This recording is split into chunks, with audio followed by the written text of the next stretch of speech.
అల్లు అర్జున్ అట్లీ సినిమాలో ఇద్దరు హీరోయిన్స్ ఉన్నారు.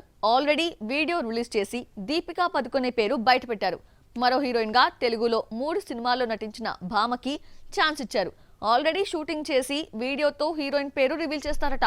ఇంతకీ ఆమె ఎవరో చూసిద్దామా? పుష్ప 2 తర్వాత అల్లు అర్జున్ చేయాల్సిన త్రివిక్రమ్ మూవీ క్యాన్సిల్ అయింది. అనుకోకుండా అట్లీ మూవీతో గ్రాండ్ గా ఎంట్రీ ఇచ్చాడు బన్నీ. అమెరికా వెళ్లి హాలీవుడ్ విఎఫ్ఎక్స్ సంస్థలను బన్నీ అట్లీ కలిసిన వీడియోతో సినిమాను ప్రకటించారు. మరోవైపు ఎన్టీఆర్ ఫిజికల్ ట్రైనర్ ఆధ్వర్యంలో బన్నీ వర్కౌట్ చేస్తున్నాడు. అట్లీ సినిమా నుంచి ఏ అప్డేట్ ఇవ్వాలనుకున్నా వీడియోతో వస్తోంది. హీరోయిన్ గా దీపికా పదుకొనేను ప్రకటిస్తూ రిలీజ్ చేసిన వీడియో ఆకట్టుకుంది. ఇందులో దీపిక యోధురాలుగా కనిపిస్తూ యాక్షన్ సీన్స్ లో కనిపించింది. అల్లు అర్జున్ సినిమాలో మృణాల్ నటిస్తోందని వస్తున్న వార్తలను నిర్మాణ సంస్థ త్వరలో వీడియోతో రివీల్ చేయనుంది. ఆల్రెడీ షూటింగ్ కూడా చేసేశారట.